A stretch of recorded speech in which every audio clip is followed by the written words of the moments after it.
Christmas సందర్భంగా CM Revanth Reddy Medak చర్చకు వెళ్లారు. సిఎస్ఐ చర్చలో 100 ఏళ్ల వేడుకలు జరుగుతున్నాయి. అందరికీ క్రిస్మస్ శుభాకాంక్షలు తెలిపారు సీఎం రేవంత్. ప్రత్యేక ప్రార్థనల్లో పాల్గొన్నారు. మెదక్ చర్చ నమూనాను ముఖ్యమంత్రికి జ్ఞాపికగా అందజేశారు పాస్టర్లు.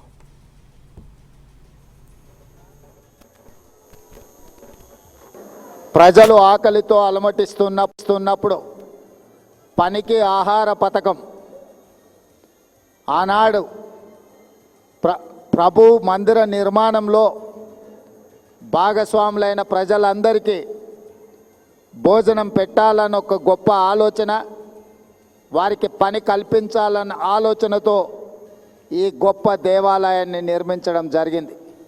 ఈ గొప్ప దేవాలయం దేశంలోనే ప్రముఖ, అదేవిధంగా 100 సంవత్సరాలు పూర్తి చేసుకొని ఒక గొప్ప దేవాలయంగా ఈరోజు పరిడవిల్లుతున్నది.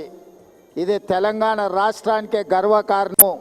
ఈరోజు దేశంలోనే గొప్ప చర్చుగా మన మెదక్ చర్చు కీర్తింపబడుతున్నది అని అంటే 100 సంవత్సరాల నుంచి భక్తులు దీన్ని అద్భుతంగా నిర్వహించడం వల్ల ఈరోజు దేశ స్థాయిలోనే మనకు గుర్తింపు వచ్చింది.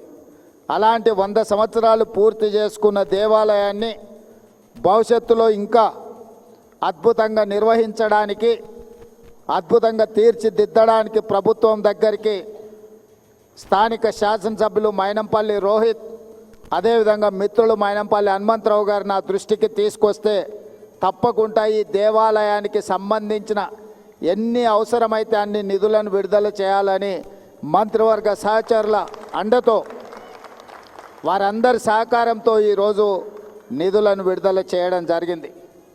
ఈ చర్చికి నాకు గొప్ప సంబంధము, అనుబంధం ఉన్నది. నేను పిసిసి ఉన్నప్పుడు ఇక్కడికి పర్యటన చేసి ఇక్కడ దర్శించుకొని ఆనాడు నేను స్పష్టంగా చెప్పెళ్ళిన భక్తులకు